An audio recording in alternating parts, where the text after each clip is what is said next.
이날은 안식일이니. 안식일이니. 아멘. 아멘. 예, 오늘 오전 예배는 내가 낫고자 하느냐라는 제목으로 우리가 말씀을 좀 나누었으면 합니다.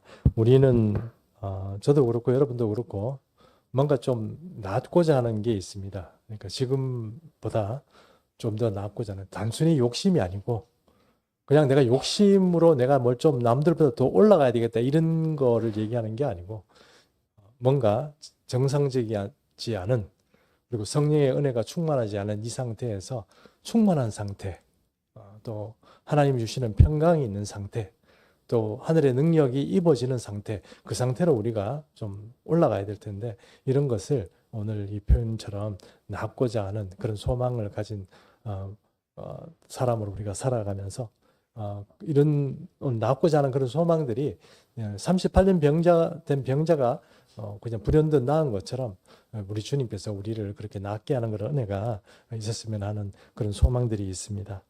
오늘 명절이 되어서 예수님께서 갈릴리에서 이렇게 계시다가 예루살렘 올라오셨습니다.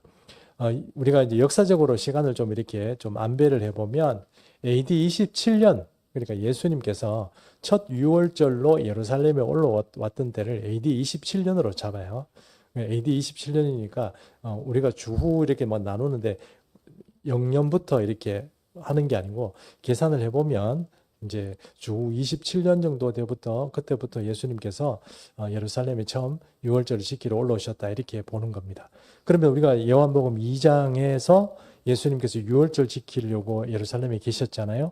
그때 생각해 보면 그때가 AD 27년이고, 그 이제 갈릴리로 내려가셨다가 이제 갈릴리에서 계시다가 한 1년 가까이 계시다가 유월절이 되셔서 또 올라오신 거예요. 근데 AD 28년쯤 돼서 이제 오늘 이 예수님께서 예루살렘에 지금 올라와 계시는 겁니다. 요한복음 5장 1절에 보니까 그 후에 유대인의 명절이 되어 예수께서 예루살렘에 올라가시니라 이랬습니다. 근데 오늘 이 5장 1절을 제가 다시 한번 읽은 이유는, 여기 5장 1절을 읽을 때 여러분이 어떤 느낌으로 이 1절을 들으시는지 모르겠는데, 5장 1절을 잘 들어보면 거기에는 요한이 오늘 이 38년 된 병자를 낫게 하는 이 기적적인 사건, 이 표적을 일으키는 이 사건 가운데 요한이 뭔가 별로 그렇게 기분이 상쾌하지 않은 그런 느낌이 드는 그런 말씀들이 9절에 들어가 있습니다. 여러분 어떻게 느끼셨는지 모르겠지만 그 표현이 뭐냐 하면 이겁니다. 그 후에 유대인의 명절이 되어 이렇게 되어 있습니다. 사실 여러분 생각해 보십시오. 이 사도 요한은 자기가 유대인이잖아요. 그리고 그냥 자기도 유대인이고 거기 이 요한복음 자체도 유대인들이 대부분 읽을 거라고 예상을 하고 이렇게 썼는데, 거기다가 왜 유대인의 명절이라는 말을 썼을까요? 이게 이제 요한이 조금 이렇게 말씀을 기록하는 그 장치 가운데서 뭔가 조금 이렇게 우리에게 어떤 인사이트를 주는 거죠. 그러니까 어떤 인사이트냐, 별로 그렇게 좋지는 못하지만 이런 것입니다. 이 사도 요한이 요한복음을 통해서 유대인이란 말 자체를 쓰는데요. 이 말을 쓰면 이게 70번 정도 나옵니다. 그런데 그 중에 긍정적으로 유대인을 평가한 게 한 번이고요. 또 약간 중립적, 그러니까 뭐 좋은 것도 아니고 나쁜 것도 아니고 이렇게 표현한 게 유대인 이렇게 표현한 게 한 번이고, 70번 중에 68번이 부정적인 거예요. 그러니까 사도 요한이 지금 이 유대인이라는 표현을 썼고 유대인의 명절이다 이렇게 표현하는 데는, 유대인이 명절이 되는데 그거는 하나님의 명령을 지키고 기쁘고 즐겁고 한 게 아니고, 뭔가 정말 좀 석연찮고 뭔가 수상하고 뭔가 기분이 별로 그렇게 내키지 않은 우울한 그런 이렇게 그림 같은 것들이 이렇게 우리에게 1절에서부터 이렇게 나타나는 겁니다. 그 사도 요한은 이 1절 말씀을 통해서 유대인을 설명하고, 고집스럽고 아집이 강하고 또 말 잘 안 듣고 또 뭐 좀 시끄럽고, 그리고 구약의 말씀의 표현대로 따르면 목이 곧은 거죠. 목이 굳은 거예요. 우리는 그걸 교만이라고 말합니다만, 뭐 교만이라고 말하기 전에 목이 굳은 거죠. 사람이 굳어버린 거예요. 뭐 목이 굳다 이런 표현은 여러분 어떤 경우에 쓰는지는 모르겠지만 하나님께서 아무리 말해도 안 듣고 아무리 명령해도 순종하지 않은 그 이스라엘을 향해서 너희는 목이 곧은 백성이다 이렇게 말하잖아요. 몇 번 광야에서 죽을 뻔했습니다. 이스라엘 백성들이. 전멸할 뻔했습니다. 근데 하나님께서 은혜롭게 그들을 보살피시고 그렇게 살려주셔서 어쨌든 그 이스라엘 백성들이 지금까지 살아있지만 이 이스라엘 백성들의 목이 곧었다 이런 표현들 그런 것들이 오늘 사도 요한도 그런 식으로 이렇게 유대인이라는 표현을 그렇게 쓰고 있다는 것입니다.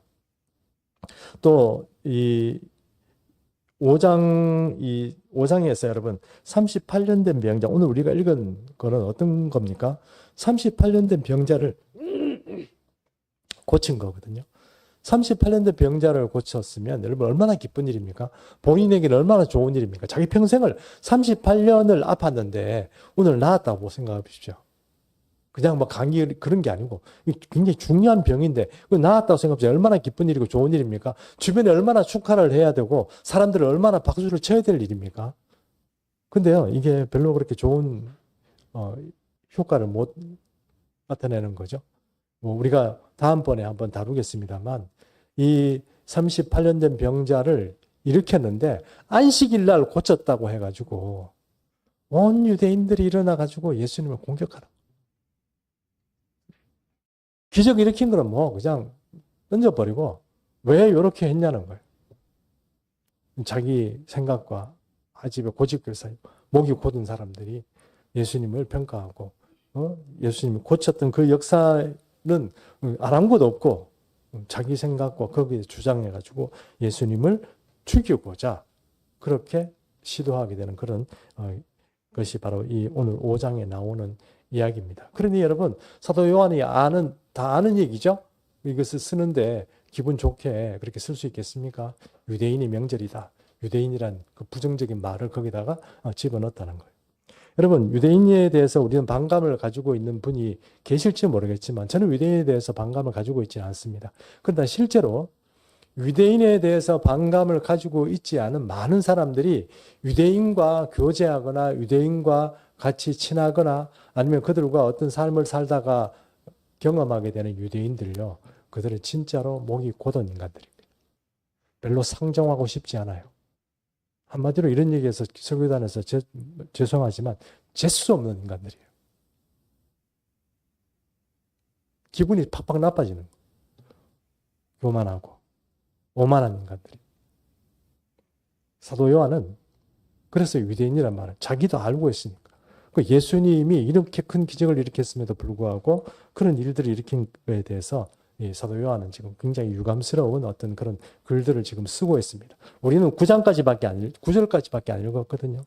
그러니까 거기는 기적을 일으킨 어떤 예수님의 일밖에 모르니까 그 이후에는 전부 논쟁이고 예수님을 죽이고자 하는 그런 바리새인 또 종교인들의 어떤 이야기가 그 뒤에 나옵니다. 좀 우울한 얘기죠. 그럼에도 불구하고 이것이 표적입니다. 예수님의 세 번째 표적인 것이. 왜 이것이 표적이냐? 그 얘기는 우리가 후반에 좀 다뤄보도록 하겠습니다. 요한복음 5장 2절 한번 보겠습니다. 5장 2절 좀 읽어주시겠습니까? 예루살렘에 있는 양문 곁에 히브리 말로 베데스다라 하는 못이 있는데 거기 행각 5이 있고. 여기 보니까 양문이라고 되어 있잖아요. 양문은 어디에 있냐면은 예루살렘이 이렇게 있습니다. 예루살렘에 총 8개의 문이 있거든요. 근데 그 중에 그러니까 동쪽에서 들어오는 문이 2개가 있습니다. 동문이 있고 그 위에 보면 양문이라고 있습니다. 양문이라는 것은 옛날에 과거에 양들이 그쪽으로 많이 출입했다고 해서 양문이었거든요. 근데 이게 지금은 사자문이라고 합니다. 근데 같은 문인데 이름이 좀 2개가 있는 거죠. 양문 혹은 사자문. 어쨌거나 짐승이 들어가는 건 똑같습니다. 웃자고 하는 일인데 전혀 여러분. 그래서 이 양문인데 양문으로 딱 들어가면 예루살렘을 딱 이제 진입을 하면 바로 베데스다라는 연못이 딱 나오는 거예요. 베데스다라는 연못이 이렇게 나옵니다. 근데 이 과거에는 이 베데스다라는 연못이 요한복음에 적혀 있었는데 사람들이 그게 지금 어디에 있는지를 잘 모르다 보니까 그걸 좀 의심한 사람들이 많았어요. 그러니까 요한복음 우리가 적혀 있는 5장에 적혀 있는 말처럼 행각이 있고 뭐 이런 이야기 있잖아요. 그런 걸 좀 의심하고 그런 게 어디 있었냐 이렇게 얘기하는 사람들이 좀 있었습니다. 그런데 1950년부터 시작해서 이 그것을 이제 발굴하기 시작해가지고 70년대쯤 돼가지고요. 베데스다 연못 자체가 거대한 규모로 그렇게 돼 있었던 곳이라는 것을 이제 발굴을 했습니다. 발굴을 해가지고 이제 증명을 한 거죠. 여러분 잘 아시다시피 이사야에 보면 이 베데스다 연못이 나옵니다. 그때는 베데스다라고 부르지는 않았죠. 윗못 저수지라고 그랬습니다. 윗못 저수지에서 이사야가 아하스 왕과 만나가지고 전쟁을 준비하는 이야기, 그게 나오는데 그 이야기에 나오는 그 연못이 바로 이 베데스다 연못입니다. 이 지어진 지는 한 BC 700년 경에 이렇게 베데스다 연못이 지어졌습니다. 700년 경에. 700년 경에 지어졌는데 100년경, 그러니까 BC 100년 정도에 그 밑에 또 저수지가 하나 이렇게 지어졌습니다. 위에 거 북쪽에 하나, 남쪽에 하나인데 이제 북쪽이 좀 더 예루살렘을 보면 약간 경사가 져 있는데 위쪽이 조금 높죠. 그러니까 북쪽이 조금 높습니다. 그러니까 북쪽에 하나, 남쪽에 하나 이렇게 돼 있는데 요 둘 사이, 그러니까 남쪽에는 AD 100년에 그러니까 BC 100년, 그러니까 예수님 오시기 전 한 100년 전쯤에 이 작은 우물, 남쪽 우물을 지었는데요. 이 둘 밑에다가 이제 굴을 뚫어 놓은 거예요. 이렇게 굴을 뚫어 놔 가지고 물이 이렇게 왔다 갔다 할 수 있도록 그렇게 되어 있습니다. 요한복음 5장 3절에서 4절인데요. 우리 권사님 좀 읽어 주시겠어요? 그 안에 많은 병자, 맹인, 다리 저는 사람, 혈기 마른 사람들이 누워 물의 움직임을 기다리니 이는 천사가 가끔 못에 내려와 물을 움직이게 하는데 움직인 후에 먼저 들어가는 자는 어떤 병에 걸렸든지 낫게 되미려라. 여기에 보니까 이제 고대 시대에는 사람들이 연못 같은 목욕탕 같은 거 만들어 놓고 그 목욕을 하면서 뭔가 치료할 수 있는 그런 어떤 것들을 뭐 이렇게 좀 개발을 했잖아요. 고대 시대에 보면 로마 시대도 그렇고 이렇게 헬라 시대도 그렇고 그 목욕탕 문화나 아니면은 그 치료하는 데 보면 항상 목욕탕이 따라붙게 되어 있습니다. 그래서 그런 것도 생각해 보면 예루살렘에도 그런 시설이 있었구나 이렇게 생각할 수 있는데 예루살렘 이제 남쪽, 그러니까 연못에 아까 제가 말씀드렸죠. 북쪽 연못, 남쪽 연못이 있는데 남쪽 연못에 여기에다 목욕탕을 만들어 놓고 그렇게 있었다 하는 것입니다. 그래서 나중에 보면 주후, 그러니까 예수님 후에 135년쯤 되면은 그때는 로마의 왕 이름이 제가 갑자기 기억이 안 나는데 이 주위에 보면 여기다가 이름이 제가 아스클레피온, 네, 죄송합니다. 아스클레피온 이름을 아까 외웠는데 제가 아스클레피온이라는 신전을 지었는데 이 여신 신전입니다. 치료의 신이거든요. 그러니까 신전을 거기다 지었다는 거예요. 그러니까 예루살렘에 있는 그 베데스다 연못에 하나님의 어떤 성전이 기능을 하나님이 어떤 신앙에 살아있을 때는 괜찮았는데 그렇지 않고 나서는 거기 신전도 생기고 그렇게 했다는 것을 이렇게 알 수 있습니다. 그런데 여러분 여기에 보니까 그 천사들이 오늘 본문에 보면 천사들이 물을 동하게 한다고 그랬잖아요. 동하게 한다는 뜻이 뭡니까? 움직이게 한다는 뜻이잖아요. 근데 여러분 이 사람들은 전부 다 이 물이 천사가 와서 이렇게 막 움직이게 한다 이렇게 믿고 그렇게 했지만 여러분 잘 생각해 보십시오. 아까 AD 100년이라고 그랬죠? 밑에 연못이요. 위에 거는 AD 700년이고 밑에 거는 AD 100년이라고 그랬으니까 이런 천사들이 와서 물을 동하게 한다고 하는 그 믿음이 생긴 게 얼마 안 됐어요. 왜냐하면은 올브라이트라고 이 성서신학에 아주 유명한 그 학자가 있습니다. 근데 이분이 예루살렘에다가 자기 연구소를 지었거든요. 근데 그 연구소가 올브라이트 성지 연구소라는데 거기서 이 성지 그걸 연구를 해본 거예요. 연구를 해보니까 이 북쪽문하고 그러니까 북쪽 연못하고 남쪽 연못 사이에 밑에 구멍이 나 있는 거예요. 여기로 물이 왔다 갔다 한다고 그랬지 않습니까? 그런데 위에 못이 높다 보니까 여기에 물이 좀 많이 차면 어느 정도 이렇게 올라오면은 여러분 우리가 개수대에 보면 물 빠져나가는 길이 있는 것처럼 여기서 물이 빠져나가는 거예요. 빠져나가서 어디로 들어갑니까? 밑으로 들어가겠죠. 그렇죠? 예, 구조를 이해하시죠? 예, 밑으로 물이 들어가는 거죠. 물이 들어가면 물이 어떻게 됩니까? 밑에 물이요? 움직이겠죠.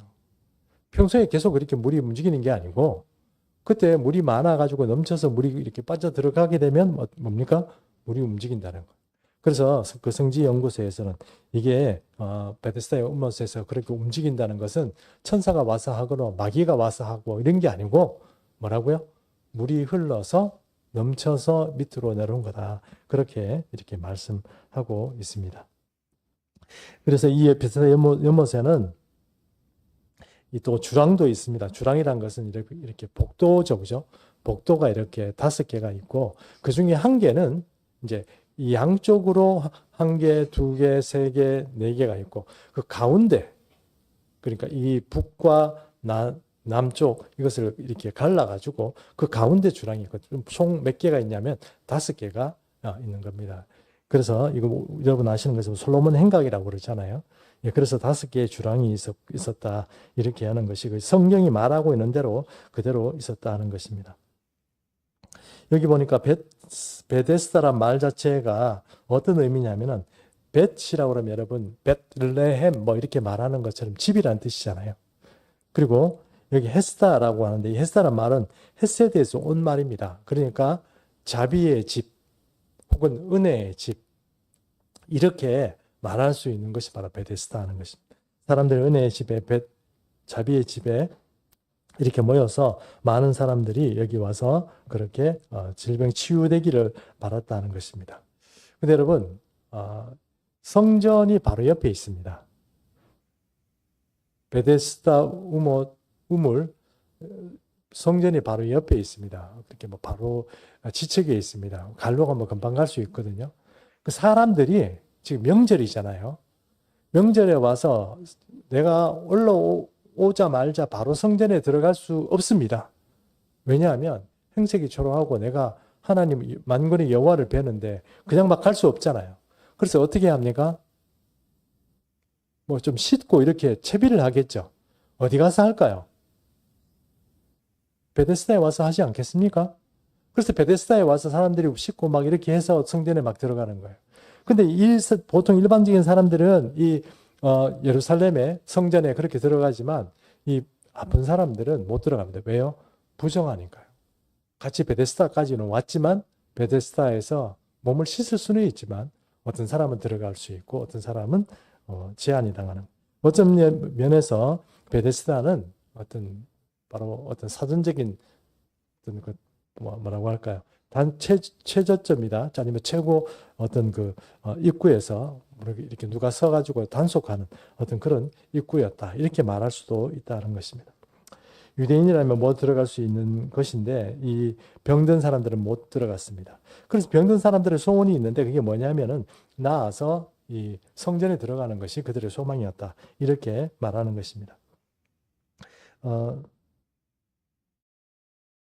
이제 베데스다 얘기는 이제 좀 요 정도만 하고 여러분 중에 우물 얘기 먼 나라에 있는 우물 얘기 이제 그만해라 뭐 이런 분이 좀 표정이 계신데 이제 그만하고 38년대 병자 얘기 잠깐 해보겠습니다.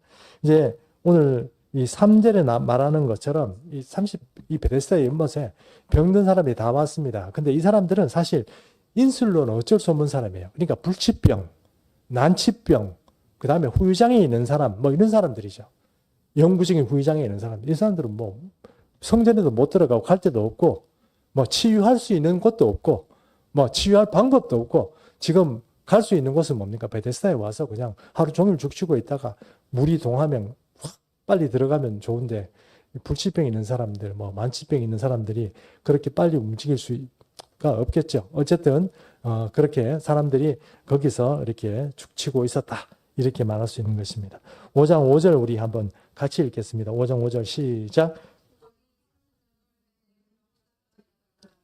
예, 여러분, 예수님이 여기 보면은 이제 많은 병자들이 있는데 그 중에 예수님이 딱 보는데 한 명을 딱 봤어요.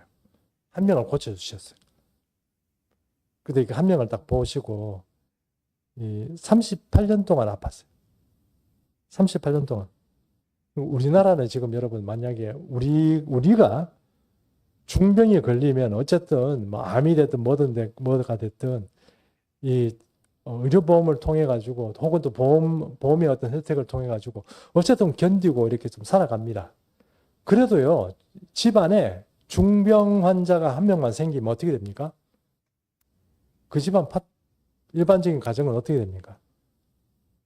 경제적으로 파탄이 나는 거죠. 여러분, 만약에 어떤 사람이 한 번 치료받는데 한 달에, 제가 아는 분은 그렇습니다. 한 달에 암 치료비용이 2천만 원 들어가요. 2천만 원. 의료보험을 뭐 적용하는지 안 하는지 모르겠는데 하여튼 최신 기법의 치료를 받는데 한 달에 2천만 원 들어. 이 사람이 부자냐? 아니요. 현장에서 뭐 이렇게 일 작업하고 이런 그 도배를 하시는 분인데 한 달에 2천만 원 들어. 그걸 몇 번 넣어야 될지 몰라. 그 사람이 얼마나 젊을 때 많이 번지는 모르지만 애들 키우는데 돈 썼을 거고 뭐 돈을 썼을 거 아니에요. 지금까지 먹고 살고. 근데 2천만 원 한 번만 쓰면 그래도 할 만하죠. 그 다음 달 또 2천만 원. 그 다음 달 또 2천만 원.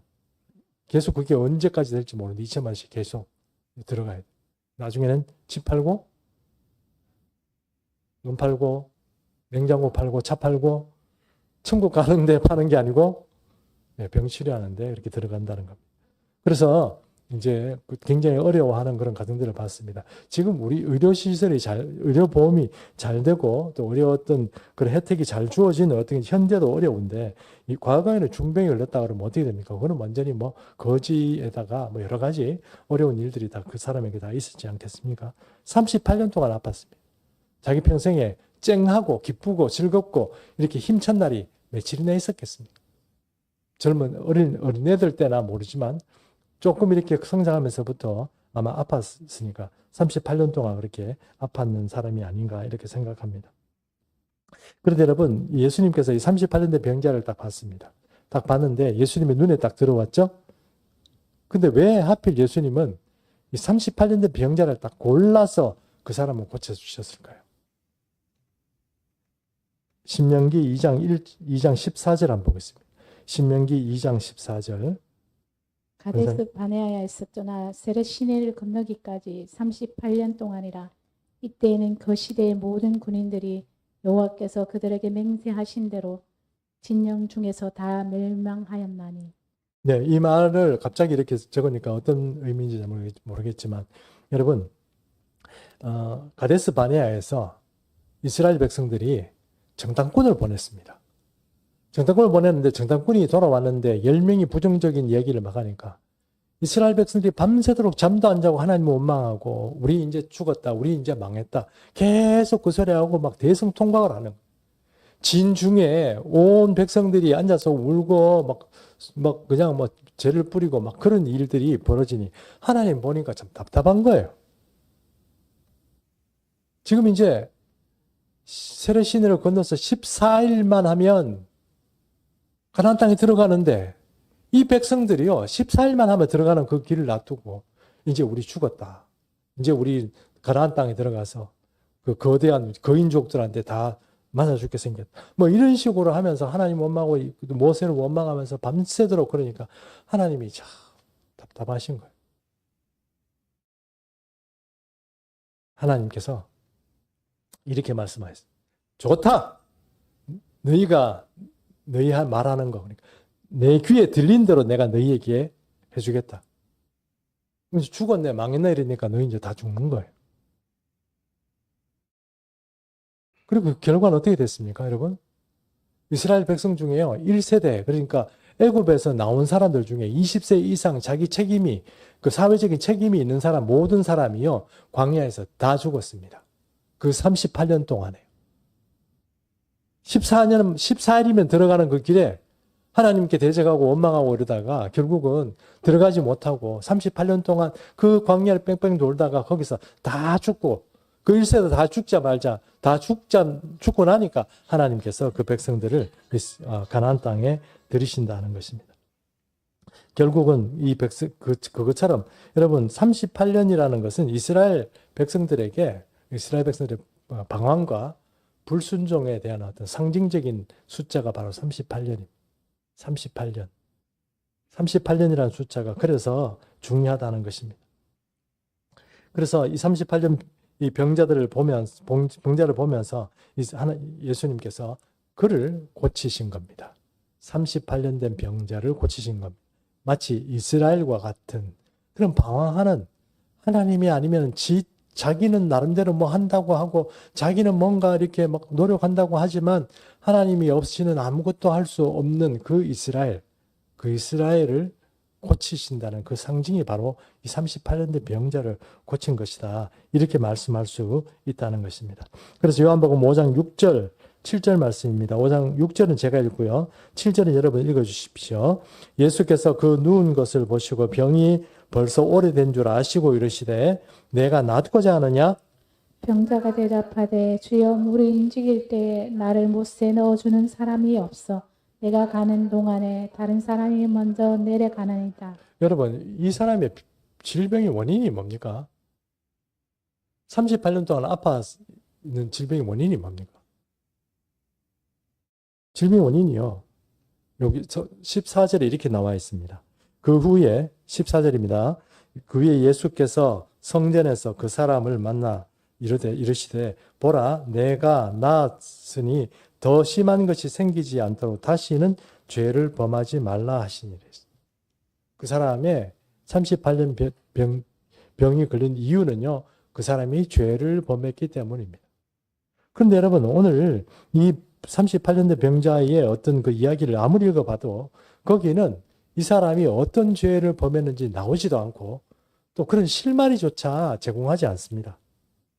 근데 이 38년 된 병자를 보시고 예수님께서 이 이스라엘 백성들을 생각하셨던 것처럼 이스라엘 백성들이 일반적으로 짓는 죄를 몇 가지만 오늘 여기서 뽑아가지고 얘기를 해본다면 첫 번째는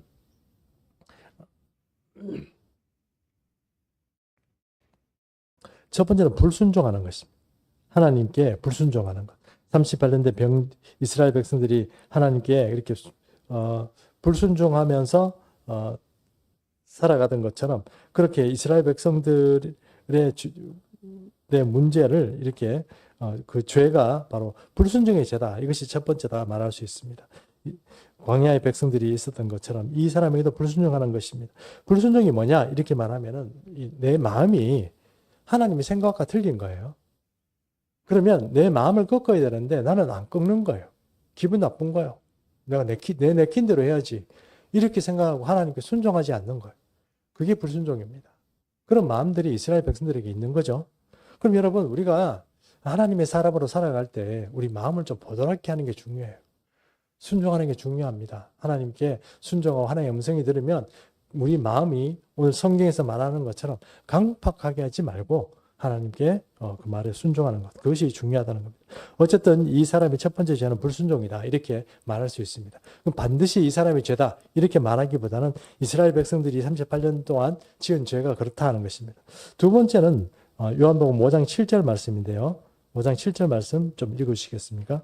병자가 대답하되 주여 물이 움직일 때에 나를 못새 넣어주는 사람이 없어 내가 가는 동안에 다른 사람이 먼저 내려가나이다. 이 사람의 두 번째 죄가 있다 그러면 그 사람은 남 핑계 대는 거예요. 남 핑계 대는 말로 죄 짓는 거예요. 뭐냐면은 내가 지금 아픈데 나를 물이 동할 때 넣어주는 사람이 없어가지고 다른 사람 때문에 그냥 나을 수가 없습니다. 뭐 이런 얘기죠. 혹은 그 수많은 병자들이 있는데 나하고 같이 그 누워있는 그 사람 중에 한 명이 먼저 튀어나갔다는 거예요. 그 사람 때문에 내가 안 된다는 거예요. 그러니까 뭐 경쟁적인 관계나 여러 가지 생각해 보면 바로 이런 문제들 때문에 남 때문에 내가 치료 못 받는 거예요. 그러니까 38년 동안 아팠다 하는 겁니다. 세 번째인데요. 세 번째 이야기는 좀 이 사람의 이스라엘 백성들의 어떤 죄다 이렇게 말하기보다는 좀 추가적으로 우리가 오늘 성경 본문을 통해서 이 병자가 어떤 사람이었나 좀 그 존재 자체 인품 자체가 너무 가볍다는 겁니다. 요한복음 5장 15절에 16절 우리 권사님도 한번 그 사람이 유대인들에게 가서 자기를 고친 이는 예수라 하니라.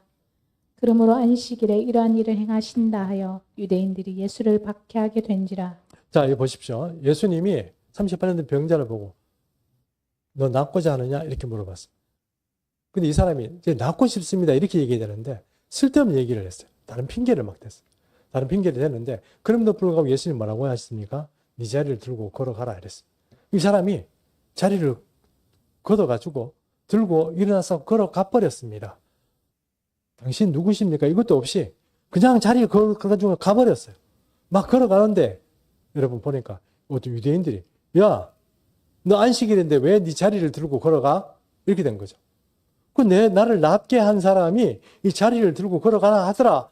이렇게 하면 뭐라고? 네가 병이 그렇게 나았다고? 이렇게 돼야 되는데 이 유대인들 참 웃기죠. 뭐라고? 세상에 그런 인간이 어디 있어? 이렇게 되는 거예요. 그래가지고 나중에 네 알게 되면 나한테 말해줘. 이렇게 되는 거죠. 그러니까 이 사람이요. 나중에 성전에서 예수님을 만났잖아요. 그러니까 예수님이 그렇게 했다는 것을 어떻게 하냐면 유대인들에게 고발합니다. 유대인들한테 가서 예수님이 그랬다 이러는 거예요. 문제가 있다는 걸 알면서도 그랬다는 거예요. 야, 진짜 우리 인간적으로 양심 있는 인간 같으면 38년 된 그 암흑 같은 그런 이 삶에서 깨어나왔으면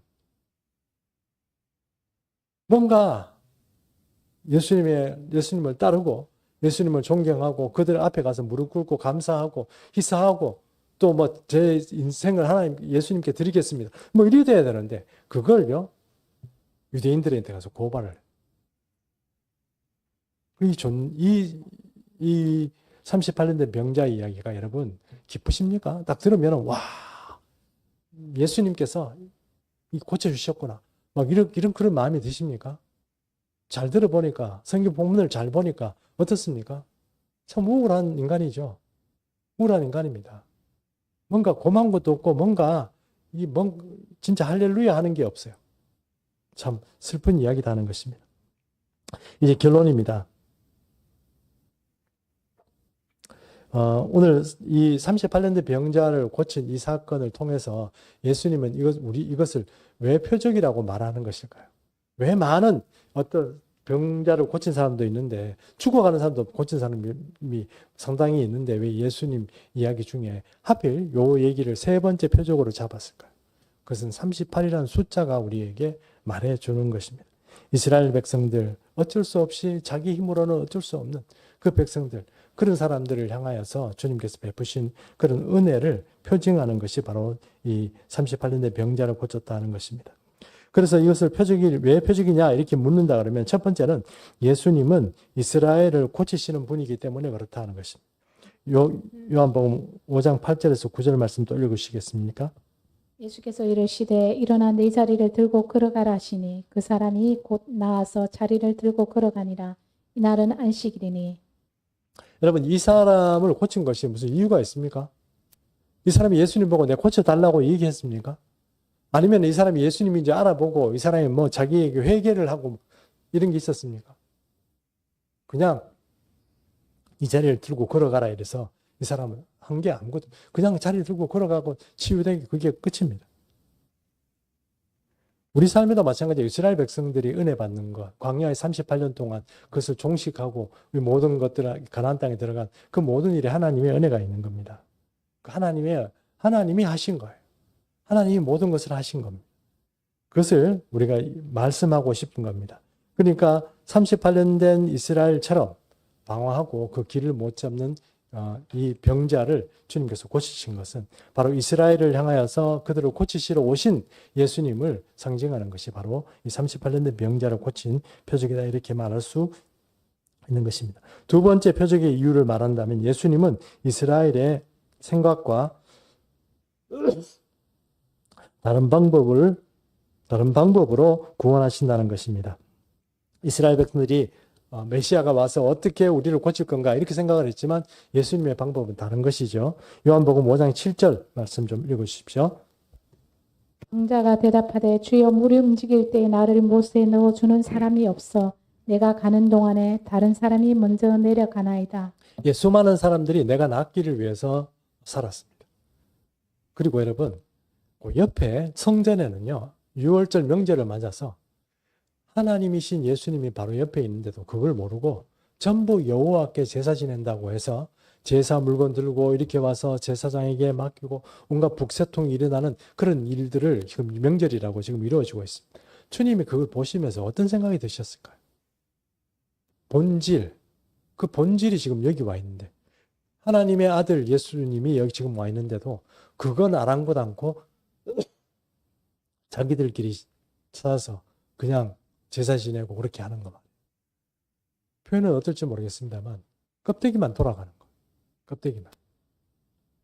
껍데기만 돌아가고 방법이 하나님을 찾고 구원을 찾고 어떤 신앙의 어떤 본질을 찾는 것이 껍데기만 돌아가면 되는 것처럼 그렇게 돌아가는 거예요. 예수님은 바로 38년 된 병자를 고침으로 인해 가지고 껍데기가 아니고 예수님만 있으면 그 모든 것들이 해결된다는 거예요. 이 38년 된 병자를 통하여서 예수님께서 이 땅에 오셔가지고 껍데기만 돌아가는 이 이스라엘 백성들을 향하여서 주님은 우리에게 그렇게 표적으로서 우리에게 말씀합니다. 결론적으로 이런 말씀을 드리고 싶습니다. 이스라엘 백성들이 38년 동안 광야에서 헤맸습니다. 결국 주님께서 그들이 불쌍해서 가나안 땅에 넣어주셨고 오늘 38년 된 병자를 고치신 것은 그렇게 방황하고 지금도 예수님을 몰라보고 방황하는 이스라엘 그 민족을 향하여서 주님께서 지금 38년 된 병자를 고치심으로써 내가 누구라는 것을 말씀하고 있는 것입니다. 오늘 우리 삶에도 여러분 우리가 나름 신앙생활 열심히 하려고 노력 많이 합니다. 여러분이 개인 이런 작은 공동체에 오셔가지고 또 이렇게 열심히 신앙생활 해주는 거 너무너무 감사하게 생각합니다. 그러나 여러분 그것이 전부가 아니고 우리는 예수님을 만나야 됩니다. 예수님이 38년 된 병자를 고치신 것처럼 우리에게 그 38년 된 병자를 고치시고 이스라엘을 고치시고 모든 인류를 구원하시기 위해서 이 땅에 오신 그 예수님의 그 은혜는 우리가 뭘 잘했기 때문이 아닙니다. 우리가 뭐 요청을 했기 때문에 그런 게 아닙니다.